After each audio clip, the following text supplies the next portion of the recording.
देवराहा ध्यान उत्सव में आप सबों का बहुत बहुत अभिनंदन है, स्वागत है। आज महाशिवरात्रि है, उसके उपलक्ष्य में मैं ये वीडियो बना रहा हूँ। इस वीडियो के माध्यम से मैं आपको ये बताने का प्रयास करूँगा कि भगवान राम वास्तव में हैं क्या, कौन केवल अयोध्यापति हैं कि संपूर्ण चराचर के अनंत कोटि ब्रह्मांड के वही एकमात्र नायक हैं, वही सच्चिदानंद घन हैं, वही परमात्मा है, वही परमानंद हैं, वही अनादि अनंत हैं। ये मैं बताने का अब कई पिछले 7 वीडियो से प्रयास किया और इस वीडियो में मैं ये बताने जा रहा हूँ गरुड़ और काकभुसुंड जी के प्रसंग के माध्यम से। इसके पहले कि मैं ये वीडियो शुरू करूँ, मेरा निवेदन होगा कि आप लोग इस मेरे चैनल को सब्सक्राइब कर लीजिए, उसके बगल में एक घंटी है उसको दबा दीजिएगा और इसको अपने मित्रों के बीच शेयर कीजिए ताकि ताकि सब लोगों को इसका अधिक से अधिक लोगों को इसका लाभ मिल सके। तो आइए मैं वीडियो शुरू करता हूँ।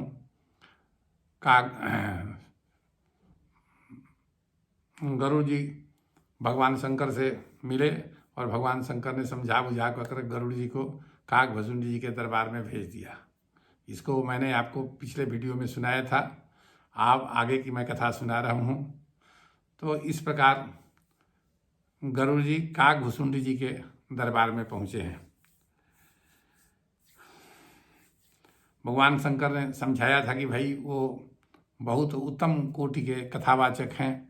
वहाँ एक सुंदर तालाब है, आम का पेड़ है, पीपल का पेड़ है, पाकड़ का पेड़ है, बर का पेड़ है। वहाँ सब पक्षी सब आते हैं नित्य कथा सुनने के लिए, बड़े बड़े संत महात्मा भी पहुँचते हैं।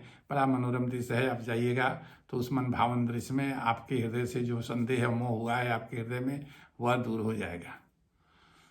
तो वहाँ गए तो जैसा भगवान शंकर ने समझाया था, भगवान शंकर तो राम कथा के सबसे बड़े मर्मज्ञ हैं, तो वो जो है सो जो जैसा उन्होंने बताया था वहाँ वो पाए और जहाँ वहाँ जाते ही उनका जो है सो संदेह जो है सो दूर हो गया।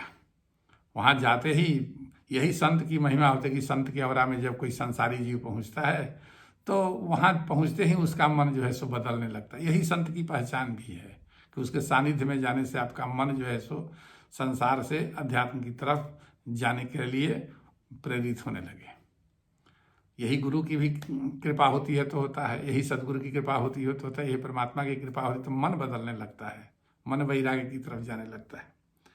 तो गए वहाँ तो कहते हैं काकभुसुंड से मिलते हैं तो कि प्रभु नाथ कृतारथ भयउ मैं तौ दर्शन खगराज आयसु देहु सो करऊँ अब प्रभु आयहु के ही काज। काकभुसुंड जी कह रहे हैं कि हे गरुड़ जी महाराज, हे पक्षीराज, आपने बड़ी कृपा की है, लेकिन आप बताइए कि आए तो किस कारण से मेरे दरबार में। सदा कृतारथ रूप तुम कह मृदु वचन खगेश जेहि कह स्तुति सादर निज मुख किन्ह महेश। हे काकभुसुंड जी, जिसकी प्रशंसा भगवान शंकर अपने मुख से किए हों उसका क्या कहना है। आप बड़े सौभाग्यशाली हैं, भगवान राम की कथा के मर्मज्ञ हैं। भगवान शंकर ने हमको बताया था और यहाँ आए तो आपको देख करके मेरा मन प्रसन्न हो गया, यहाँ का वातावरण देख करके प्रसन्न हो गया। सुनहु तात जेहि कारण आयहूँ सो सब भयउ दरस तो पायऊँ। जिन कारणों से मैं यहाँ आया था, जो संशय हो गया था, जो मोह हो गया था, भगवान का बंधन मैंने काटा, राम लक्ष्मण का बंधन मैंने काटा और स्वयं बंधन में पड़ गए, संदेह के घेरे में आ गए, माया के फेरे में पड़ गए। हे पक्षीराज, हे गरुड़ जी, हे काकभुसुंड जी, आपका ये कथा प्रसंग सुन करके यहाँ आकर के ही मेरा जो है सो वो दूर चला गया। यहाँ के वातावरण से मेरा संदेह जाता रहा, भगवान पर अब कोई मुझे संदेह रह ही नहीं गया। सो सब भयउ दरस तव पायऊँ देखी परम पावन तव आश्रम सो सब भयउ दरस ना सो सब भयउ दरस तव पायऊँ देखी परम पावन तब आश्रम गयऊ मोह संशय नाना भ्रम। आपके आश्रम को ही देख करके सभी प्रकार के जितने संशय और भ्रम थे सब दूर हो गए। लेकिन जब आ गए हैं प्रभु आपके दरबार में तो भगवान की कथा हमको सुनाइए, संपूर्ण कथा सुनाइए। ये बड़ा शुभ अवसर है। मैं भगवान के साथ रहता हूँ, वहाँ भगवान की कथा सुनने को नहीं मिलता है। हम तो वहाँ गवर्निंग बॉडी में हैं, वहाँ से ये सब संचालित होता है। भगवान की कथा नहीं है, दुर्लभ है। ये तो केवल संत समाज में ही मिलता है, इस धरती पर ही मिलता है। इस धरती पर आने के लिए इसे देवता लोग भी ललचते रहते हैं। आज बड़ा संयोग है। भगवान के प्रति मेरा जो संदेह हुआ, मैं तो ये समझता हूँ कि मैं कृतार्थ हो गया उस संदेह से भी, वो माया से भी। भगवान ने कृपा करके मेरे ऊपर माया का प्रभाव डाल दिया और हमको भेज दिया। इसी क्रम में नारद जी से भी मुझे मिलने का अवसर, ब्रह्मा जी से मिलने का अवसर हुआ, भगवान शंकर की कृपा प्राप्त हुई। और हे काकभूषुंडी जी, अब आपका दर्शन हुआ और इन चारों लोगों का दर्शन पा करके मेरा तो संदेह ऐसे ही दूर हो गया। लेकिन फिर भी मैं चाहूँगा कि मुझे संपूर्ण कथा, भगवान की संपूर्ण कथा सुनाइए। और इस प्रकार काकभूषुंडी जी ने भगवान का जन्म से लेकर के और राज्याभिषेक तक की संपूर्ण कथा को सुनाया। भगवान का कैसे जन्म हुआ, भगवान पढ़ने के लिए गए तो वहाँ क्या हुआ, वहाँ कैसे निषाद राज से भी वहीं दोस्ती हुई, कैसे गुरु आश्रम में रह करके ज्ञान प्राप्त किए, और भगवान जब आए तो फिर जो है सो कैसे जो है सो विश्वामित्र जी उनको लेकर के गए, फिर कैसे अहिल्या का उन्होंने उद्धार किया। धनुष जग में गए तो वहाँ कैसे धनुष जग में उन्होंने धनुष को तोड़ा, कैसे उनका जो है सो वहाँ चारों भाइयों के साथ विवाह हुआ।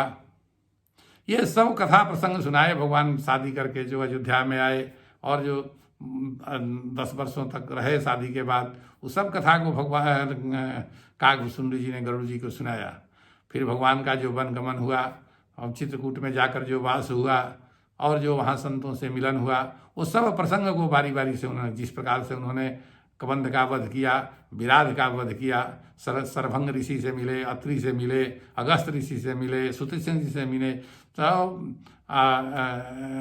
महर्षि वाल्मीकि से मिले, इन तमाम प्रसंगों को बारी बारी से काकभूषुंडी जी ने गरुड़ जी को सुनाया। जिस प्रकार से मारीच और रावण का जो संवाद हुआ था हरण करने के पहले, उसको भी सुनाया। किस प्रकार से मारीच का वध हुआ, किस प्रकार से सीता का हरण हुआ, कैसे लंका में गई, और फिर संपूर्ण कथा कैसे सबरी का जूठा भगवान बेर खाए, और फिर कैसे सुग्रीव से मित्रता हुई, और कैसे पुल बना, कैसे लंका पहुँचे, और कैसे रावण को समस्त बंधु बांधवों के साथ मार करके, और जो है सो आकर के उनका जो राज्याभिषेक हुआ था, उस सब कथा को उन्होंने बारी बारी से सुनाया। भगवान का आद्योपांत कथा सुनने के बाद बड़े कृत्य हुए गरुड़ जी महाराज। कहा कि महाराज, मुझ पर बड़ी कृपा है प्रभु की, और आपकी भी बड़ी कृपा है, और भगवान शंकर की भी कृपा है। अगर भगवान शंकर कुछ कहकर वहीं से लौटा देते तो मेरा संदेह वहाँ भी दूर हो जाता। लेकिन ये कथा सुनने का इतना विस्तार से अवसर नहीं मिलता। इसके लिए मैं आपका बहुत कृतार्थ हो गया आपकी कथा को सुन करके, और मैं बहुत अभिभूत हूँ हे प्रभु। तो उसी क्रम में कहते हैं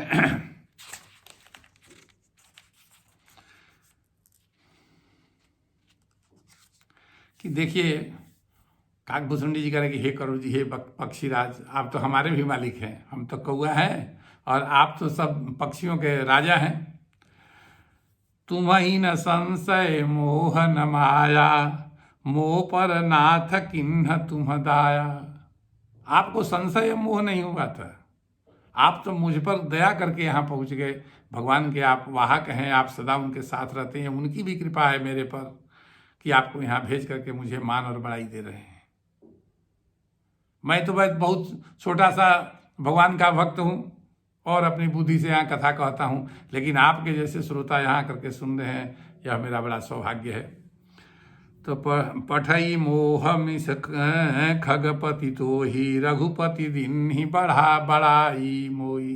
भगवान ने आपको यहाँ भेज करके मुझे मान और बड़ाई दिया है। संसार में काकभूषुंडी को कौन जानता, लेकिन प्रभु ने आपको भेजा है, इसलिए मेरा मान और प्रतिष्ठा बढ़ रहा है हे गरुड़ जी। तो इसी क्रम में अब समझा रहे हैं माया के बारे में। सुनिए, बड़ा विलक्षण वर्णन है। काकभूषुंड जी जो बता रहे हैं कि ये कोई आपको माया मोह घेर लिया है, ऐसा नहीं है। पहली बार आपको हुआ है संसार में, ऐसा भी नहीं है। शिव चतुरानन देखी डेराही, अपर जीव के ही लेखे माही। ये माया जो है ना, इसे ब्रह्मा और विष्णु भी डरते हैं, माया को देख करके रास्ता बदल लेते हैं। हे गरुड़ जी, ये इतना प्रबल है। नारद भव बिरंचि सनकादि, जे मुनि नायक आतमवादी। मोहन अंध किन्न के ही जो जग काम न चाव न जेही। कौन ऐसा आदमी है इस संसार में जिसको मोह ने अंधा न किया हो? ये देखिए, ये ब्रह्म वाक्य बोल रहे हैं कि संसार में ऐसा कोई जीव नहीं जिसको मोह ने अंधा न किया हो। और जो को जग काम नचाव न जेही, और ऐसा कोई भी जीव नहीं है जिसको काम वासना नचा नहीं मारती है। तृष्णा के ही नदी न बौराहा, और तृष्णा जो है, इच्छा जो है, किसको बौरा नहीं देती है, किसको पागल नहीं कर देती है। एक मकान से दूसरा, दूसरा से तीसरा, चौथा, पांचवा, यहाँ एक शहर से दूसरा मकान, गाड़ी पर गाड़ी, फ्लैट पर फ्लैट। ये तृष्णा जो है किसको पागल नहीं करती। संसार में जितने लोग सबको ये पागल किए रहती है। ये तृष्णा कभी शांत नहीं होती। इस तृष्णा में तृष्णा बढ़ते रहती है, ब्रांच फूटते रहता है। इस तृष्णा में ब्रांच फूटते रहता है। आज एक तृष्णा पूरी नहीं हुई कि आधे रास्ते से एक दूसरी ब्रांच फूट जाती है। मकान अभी ज्यादा बना नहीं कि एक फ्लैट में एडवांस हो गया। फिर बेटा अगर पढ़ लिख करके नौकरी कर गया तो पोते की चिंता हो गई। तो इस प्रकार से तृष्णा किसको नहीं नचाया संसार में, कह रहे हैं काकभूषुंड जी। सुनिए, आइए हमारे और आपके लिए भी है कि ही न कर हृदय क्रोध न दाहा। और किसका संसार में किसको क्रोध ने उसके हृदय को जलाया नहीं है। कोई ऐसा जीव नहीं है जिसको क्रोध न हुआ हो, क्रोध से उसका हृदय न धड़कता हो। ये संसार में जीव का नेचर है क्रोध होना। ज्ञानी तापस सूर कवि कोविद गुणयागार, के लोभ विडंबना किन्हन यही संसार। कहा कि संसार में कौन ऐसा ज्ञानी, तपस्वी, सूरवीर, कवि, विद्वान, गुणों का धाम है जिसको लोभ ने डसा नहीं हो, जिसकी मिट्टी पलिद न की हो। सारा संसार लोभ में जी रहा है। धन संपत्ति है कि चाहे तो 2 जन्म तक खाए, लेकिन फिर भी संपत्ति का लोभ नहीं जाता है। 10 गो मकान हो गया, लेकिन फिर भी मकान का लोभ नहीं जा रहा है। तो वही करे, श्रीमद वक्र न किन्न कही, प्रभुता बधिरन का, मृगलोचन के नयन सर को असलाग न जाए। लक्ष्मी के मद ने किसको टेढ़ा नहीं बना दिया। टेढ़ा मतलब समझ रहे होंगे आप लोग, घमंड, एकदम अकड़ करके चलने वाला। और प्रभुता ने किसको बौरा नहीं दिया, बहरा किसको नहीं बना दिया। प्रभुता आती है तो कोई दूसरे को कोई सुनता नहीं है, बस केवल अपना कहते जाता है कि मैं ही हूं इस संसार में, मेरे सामने कौन है। ऐसा भाव उत्पन्न होता है। गुणकृत जो बन जर के ही न बलकावा, ममता के ही कर जस न नचावा। आज जवानी का जोर किसने नहीं दिखाया है। संसार में जब जवानी आती है तो सब लोग चाहता है कि हम सामने वाले को ध्वस्त कर दें। यही इसका गुण है जवानी का। आपको, हमको, सबको जीवन में होना है। ये जवानी आएगी तो सबको ध्वस्त करने की इरादा रखती है। और ममता, जो अनुराग है, ममता है, अपने लोगों से प्रेम है, उसको जो है ममता के ही न कर जस नचावा। ममता, ये माया किसको नहीं नचा देती है। ये सब पर भारी पड़ती है। चिंता सापनी को नहीं खावा, खाया को जग जाहि न व्यापी माया। और चिंता रूपी सांपनी जो है ना, किसको नहीं डस देती। संसार में कोई ऐसा है जिसको चिंता नहीं है? तो कहते हैं चिंता रूपी सांपनी जो है ना सबको डस देती है। ये सांप के सदृश से आपके आस्तीन में है और काटते रहती है बराबर ये चिंता, आपको बीमार डालते रहती है, कभी चैन से नहीं बैठने देती है। को जग जाहि न व्यापी माया, और संसार में कौन है जिसको कि माया नहीं व्याप गया हो।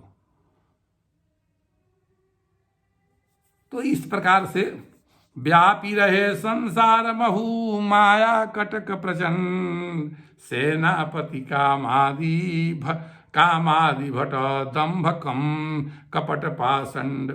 माया की प्रचंड सेना संसार में छाई हुई, काम क्रोध लोभ ये माया के सेनापति हैं, काम क्रोध लोभ ये माया के सेनापति हैं, और दम्भ कपट और पाखंड उसके योद्धा हैं, जो लड़ते हैं संसार में, जो आपको इन्वॉल्व करते हैं। सो दासी रघुबीर के समुझे मिथ्या सो, छूटन राम कृपा बिनु नाथ कहूं पदरो। और वह माया जो है, जिस माया का मैंने आपको वर्णन किया है हे गरुड़ जी, वह माया भगवान श्री कृष्ण के चरणों की दासी है, वो उनके चरण कमलों की दासी है। और मैं प्रतिज्ञा पूर्वक कहता हूं कि भगवान की कृपा के बिना, श्री रघुवीर की कृपा के बिना वह छूटती नहीं है। लेकिन कृपा होगी कैसे, भगवान की कृपा होगी कैसे? भगवान शंकर ने, मैंने पिछले वीडियो में आपको सुनाया था कि मिला ही न रघुपति बिनु अनुरागा, किए जोग तप ज्ञान विरागा। भगवान की कृपा किसको प्राप्त होती है? जब तब ध्यान से ही केवल नहीं मिल जाएगी, अनुराग पैदा करना पड़ेगा, जानना पड़ेगा कि राम कौन, राम का गुण जानना पड़ेगा, गुण धर्म जानना पड़ेगा, उनकी करुणा को जानना पड़ेगा, दया को जानना पड़ेगा। वो अकारण प्रेम करने वाले हैं, अकारण बिना कारण प्रेम करते हैं। संसार में जितने लोग हैं, जितने जीव हैं, जितने आपके चाहने वाले हैं, आपके नज़दीक जितने लोग हैं, सब किसी न किसी कारण से आपको प्रेम करते हैं। आपकी पत्नी भी आपको प्रेम करती है कारण से ही। अगर आपके शरीर में कोढ़ हो जाए और चारों बगल मक्खी भी बनाने लगे तो परिवार का भी आदमी कोई आपके नज़दीक नहीं सटेगा। तो कारण रहित दयाल केवल परमात्मा है, उसको कुछ नहीं चाहिए आपसे, वो आपका प्रेम का भूखा है। और जिस दिन आपका प्रेम उधर बढ़ने लगेगा, माया अपने आप दूर जाने, दोनों एक साथ नहीं रह सकते हैं। प्रभु और प्रभु की माया में बड़ा विचित्र रिश्ता है। रिश्ता प्रभु से दूर होने लगेगा और नजदीक होने लगेगा, माया दूर होने लगेगी आपसे। ये भगवान की कृपा है। और उसी को काकभूषुंडी जी कहते हैं कि मैं प्रतिज्ञा पूर्वक कहता हूं, आपको मजबूती के साथ पद रोप कर कहते हैं कि मैं दृढ़ता से कह रहा हूं काकभूषुंडी जी कि भगवान की कृपा के बिना यह माया जीव के जीवन से दूर नहीं होती है। लेकिन तब मित्रों करना क्या होगा? तो भगवान तब ही हो सब संशय भंगा, तब ही हो सब संशय भंगा, जब बहुकाल करिए सत्संगा। जब भगवान के वाहक गरुड़ जी को संदेह हो गया भगवान पर,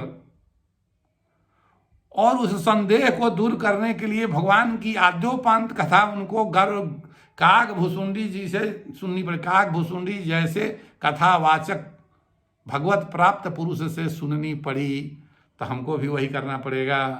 तब भगवान की कथा सुनकर के भगवान के चरण कमलों में प्रीति को बढ़ानी पड़ेगी। तो इस अध्यात्म का पहला सीढ़ी है कि भगवान हैं कौन, राम हैं कौन, जान गए तो फिर उनके गुण और उनके गुण धर्म को भी जानना उनके सत्संग के माध्यम से, उनके संतों के प्रभाव में आकर के जानने से होगा, और वो प्रीति बढ़ेगी। और किसी दिन गुरु मिल जाएंगे, किसी दिन मंत्र मिल जाएगा। तो ये माया जितनी प्रबल है, उतनी मजबूती से इसको दूर करने के लिए भी जप करना पड़ेगा, ध्यान करना पड़ेगा, तब भगवत प्राप्ति का मार्ग खुलेगा। तुम प्रभु राम राम दिन राति, सादर जपहूं अनंग राति। भगवान शंकर प्राप्त पुरुष हैं, लेकिन तुम प्रभु राम राम दिन राति, सादर जपहूं अनंग राति। वो भी 24 घंटे भगवान के नाम के स्मरण में रहते हैं। मैं आगे बताऊंगा कि जप स्मरण और सुमिरन में क्या अंतर है। इस वीडियो के बाद मैं वो बताऊंगा आपको। तो भगवान शंकर स्मरण में रहते हैं 24 घंटा, और आपको भी रहना पड़ेगा। जिस दिन भगवत प्राप्ति होगी उस दिन स्मरण का मीनिंग समझ में आ जाएगा आपको। तो इस प्रकार से इस प्रसंग के माध्यम से आपको समझ में आ गया होगा। काक भुसुंडी और गरुड़ के संवाद से, भगवान शंकर और गरुड़ के संवाद से, ब्रह्मा जी के साथ जो उनका संवाद हुआ है गरुड़ जी का, उससे, और जो नारद जी ने उनको समझाया था उससे, ये तमाम प्रसंगों के माध्यम से आपको समझ में आ गया हो कि भगवान है कौन। भगवान की संपूर्ण कथा सुन करके वो अपनी कृतता को प्रदर्शित कर रहे हैं, और हमको भी करना चाहिए। अगर आपको कथा में इंटरेस्ट लगने लगा, रुचि लगने लगी, रस मिलने लगा, तो समझिए भगवान की कृपा पर हो गई। भगवान की कृपा पर हो गई, रास्ता खुल गया, दिल्ली के लिए आप प्रस्थान करके पहुंचिए, पहुंच तक जाना ही है। जैसे आप स्टेशन पर टिकट कटाने के लिए काउंटर पर जाते हैं, लंबी कतार रहती है, आप पीछे खड़े हैं, धीरे धीरे धीरे धीरे धीरे काउंटर पर पहुंच जाते हैं, घंटा 2 घंटे के बाद आपको टिकट मिल जाती है। आज टिकट नहीं मिली, हो सकता है कि टिकट ना मिले, जाते जाते टिकट खत्म हो गया, आप दूसरे दिन फिर लाइन में लगते हैं, अब टिकट मिल जाती है। उसी तरीके से जब जप और ध्यान के माध्यम से आप इस धारा में आप लाइन लग जाइएगा, तो एक दिन परमात्मा का टिकट आपको मिल जाएगा, वहाँ जाने का टिकट मिल जाएगा आपको। हो सकता है कि इस जन्म में ना मिले, लेकिन इसके पुण्य प्रताप से अगले जन्म में मिल जाएगा, उसके बाद वाले जन्म में, इससे ज़्यादा समय नहीं लगेगा। भगवान की महिमा अपरंपार है। जो भक्त उनको प्रेम पूर्वक पुकारने लगता है, प्रेम पूर्वक मार्ग मांगने लगता है, तो गुरु मिले ना मिले, सदगुरु मिले ना मिले, गुरु परमात्मा जरूर मिल जाते हैं। वो मार्ग दे देते हैं, वही गुरु मिलवा देते हैं, वही सदगुरु मिलवा देते हैं। कोई नहीं मिलेगा तो स्वयं ही गुरु भी बन जाते हैं। उनके लिए क्या है, तो सब कुछ है, सर्वज्ञ है, सर्वव्यापी है, अलग है, निरंजन है, वो तो सब कुछ है, वो सर्वसुलभ है उनके पास, कोई दिक्कत है ही नहीं उनके पास। तो मित्रों, मेरा अनुरोध होगा आप लोगों से कि राम जो तत्व है यही अकाट्य सत्य है। इस अनंत कोटि ब्रह्मांड में ध्यान साधना से जब आप जानिएगा कि ये है क्या, आगे अब इसके बाद से अब उसी सब पर चर्चा होगी, मैं आपको बताऊंगा। जब ये जान जाइएगा क्या है, तो अंत में राम ही बचता है। राम राम का धुन, जो समष्टि ध्यान होता है ना, जो आप सुनते होंगे कि सुपर कॉन्शसनेस ध्यान जो भगवान बुद्ध ने किया था, जब सुपर कॉन्शसनेस ध्यान होगा आपका, तो ये संपूर्ण विराट जगत का जितना भी रहस्य है वो खुल जाएगा, और तब आपको पता चलेगा कि समष्टि में केवल राम राम ही गूंज रहा है, इस गूंज के अतिरिक्त कोई गूंज हो ही नहीं रही है। और उसी गूंज से मिल जाना है, उस गूंज में जिस दिन मिल जाइएगा, राम राम के स्मरण में 24 घंटा रहिएगा, कौन किसको छोड़ने का फुर्सत रहेगा। यह व्यष्टि, यह मनुष्य रूपी स्वरूप व्यष्टि इसको कहा जाता है, और परमात्मा समष्टि है, विराट है। जब यह व्यष्टि समष्टि में मिल जाएगा, यह यूनिवर्सल वाइब्रेशन में मिल जाएगा, तो स्मरण अपने आप होगा, आपको करने की जरूरत नहीं पड़ेगी। आगे फिर चर्चा होगी, आज इतना ही। श्री राम जय जय राम, श्री राम जय जय राम। और अनंत कोटि ब्रह्मांड में के समस्त प्राणियों के हृदय में निवास करने वाले परमात्मा प्रभु श्री राम के दिव्य चरणों को मैं श्रद्धा सुमन अर्पित करते हुए अपनी वाणी को विश्राम देता हूँ। बोलिए जय श्री राम।